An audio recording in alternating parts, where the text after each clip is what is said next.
Dudes and dudettes of YouTube land, it's Frank with What's the Point EDC.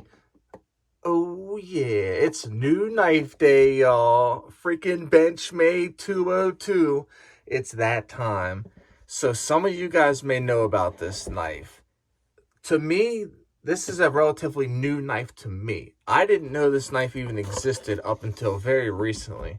Shout out to Edgeworks Knife Supply for even making this video even happen. Check that price out on that. What a deal. $133.56 for a Benchmade in 3V. Dang, I cannot believe it. This is a fire knife, y'all. Like, this is Benchmade's first actual attempt at a flat out bushcraft knife. I don't think that they failed. I like this knife. In fact, I think it's a fire knife. Other than the stitching is pretty bad. You know, it's really crooked. I don't know if you guys can see that or not, but it is very crooked. But that's okay. No big deal. You know, especially considering I got it for $133. That's just wild. Let's go ahead and just take a quick look at it real quick. There you go. Look at that thing. What a fire looking knife. Here's your sheath right here. You got a drop loop right here, a dangler. Just your basic sheath with a fire steel holder. Good stuff. You see, to me, this is a really, really good knife. Now, it's originally priced at about $180. It's no longer being made. It's discontinued now, so you can't get them, which really does suck. Because for people who would actually like this knife, that's it. You can't get it anymore. I just looked at Benchmade's website. You can't even put the 202 in or the Leuku in. There is no such thing anymore. It's gone out the website. But I got one, so I'm lucky. I'm good to go. This thing is fire. Shout out to Sean at Edgeworks for hooking it up for an awesome price, y'all. So let's just go ahead and take a second and do a quick size comparison real quick. And then we can get back to some of the other things we were talking about. We'll start that off with the CPM-3V Maxwell and the Benchmade 375 Adamas OG version with them aftermarket scales. And how about two more? Let's go ahead and do the White River Firecraft 3.5 Pro. Such a good knife. And how about this one right here? I've come to really like this one right here. The Bark River Puko with that maple burl scales looking fire. So, as you can see, it's definitely it's a good size knife. It's a good looking knife. It's definitely a knife I'm digging. It's one I believe is going to be really fun, and I'm glad to have it. Let me talk about the factory edge for just 1 second. Let's put this on pause real quick.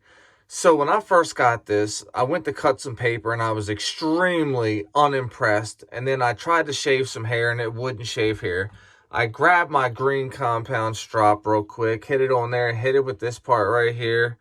Refined the edge as best as I could, and this is what I have now. It's still nothing to write home about, but it is definitely considerably sharper than what it was before I put it on the strop, which is odd. Because everything that I've ever gotten from Benchmade, all the factory edges have been fire. And I've held and cut with several brand new Benchmade knives. As you can see, it's a drop point blade with a satin finish, satin belt finish on the top, and a cool stone wash finish on the bottom. The saber ground blade drop point. Yep, nice plunge grind right here. Good to go. It's a V-edge. Now, that's the thing. From what I'm hearing, a lot of the bushcraft community, they were upset it's not a Scandi or a convex, being that it's a V-edge, and they were very upset about that. I think this is a fire knife. I haven't used it much. I've only cut a couple things. I just got it a couple days ago, and I've got so many knives that I'm in the middle of doing things with right now that, unfortunately, this one right here, it's on the back burner right now simply because it's mine, and I own it, so yeah, I can put it on the back burner. Some other knives in front of it. But let's get back to the knife real quick. This is going to be a little bit longer of a video, you guys. I'm just enjoying this one right here, and I haven't put a video out in a couple days, so I figured I would just go ahead and give it a good one. So like I said, it's 3V steel. This isn't the same 3V that they used on the first run of the 200. The 200 is a little bit smaller than this one. It's a little bit more pointy of a blade, and it's the EDC version. It's actually really good for like bushcrafting too. I think it's an awesome version of it. I would like to actually have that one as well with this to pair it up. So this is it's like 5860 HRC. It's not soft 3V like the first batch was. I don't know much about that situation, so I won't really speak on it. I do know this is good 3V right here. Good stuff. Good stuff for Benchmade to fix that issue and make it happen. So the blade length is going to be 5.25. So we got 5¼ inch blade. That's a nice long blade. You know, you can get some stuff done with that. The height of the blade is going to be 1 inch. So it's going to be like a long, skinny blade. It's good for penetrating, things like that. Good slicing. It's a good looking blade. I like the saber grind, how the saber grind kind of goes up. I don't know, it just looks different. And the dual finish right here, the stone wash and the satin, the belt satin finish just looks different to me. So the cutting length is going to be 5.19 inches on it. So you got plenty of cutting length. Now, the blade thickness, 0.14 inches right here. I don't even know how many millimeters that is right now. I don't have I don't have it in my head. So the handle material is called Santoprene. If I'm saying that right, I don't know, but it feels kind of like a hammer. If you're familiar with construction or familiar with hammers, it kind of feels similar to that. It's rubbery feeling. It's not soft, but it has a little bit of give. It's very textured. It's really good texturing, actually. But for my hands, I think I'm not going to like it just because my hands sweat a lot. Like I've been saying, it's just been an issue. So I have seen somebody who cut the scales off of this. It is a true full tang knife, and he put his own custom scales on. So you can probably expect to see that here sometime in the near future. So let's get on to the handle. The handle length is going to be 4.5 inches. The width of the handle, which is going to be the height, is going to be 1¼ So 1¼ right here at its thickest point, and the thickness is going to be 0.80 inches. So it's not the thickest handle. So the palm swell, there is a palm swell, as you can see. It's just not the most pronounced. And for me, honestly, it does feel good in hand. It doesn't have that really filling feel, but it does feel good though. Like I said, the handle is a little slippery at times for my hand because I had that really sweaty, weird hands. And especially if you combine that with like some type of like slick moisture, it just becomes an even bigger problem. But with gloves on, this is a seriously tacky knife. I mean, it is super, super good.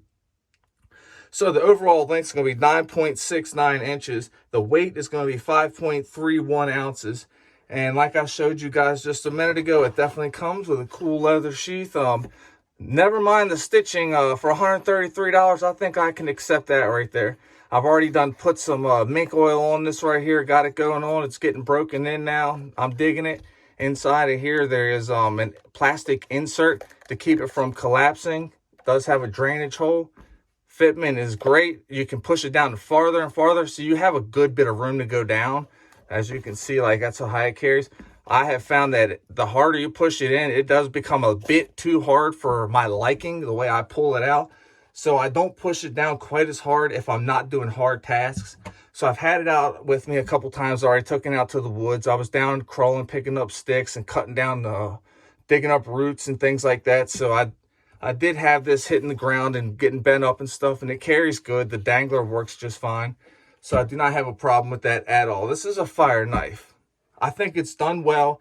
In fact, it's a shame that Benchmade discontinued this. Now, I do think there's a chance that one of the reasons why they did discontinue this, and this isn't to bash the knife at all. I like the knife. It's fire. In fact, it's going to be really fire when I'm done with it. Underneath of this material, water can get up into there.